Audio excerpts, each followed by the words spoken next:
السلام علیکم ورحمۃ اللہ وبرکاتہ۔ 3 چیزوں سے بچنے کی تاکید۔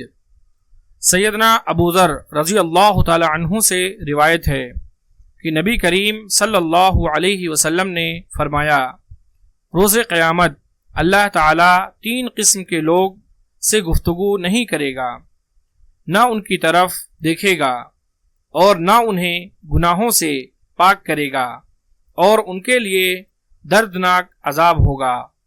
نمبر 1، اپنا کپڑا ٹخنوں سے نیچے لٹکانے والا۔ نمبر 2، احسان جتلانے والا۔ اور نمبر 3، جھوٹی قسم سے اپنے سامان کی مانگ بڑھانے والا۔ مسلم حدیث نمبر 293۔ اللہ تبارک و تعالی سے دعا ہے کہ اللہ تعالی ہم تمام لوگوں کو اس حدیث میں بیان کیے گئے 3 چیزوں سے بچنے کی توفیق عطا فرمائے، آمین۔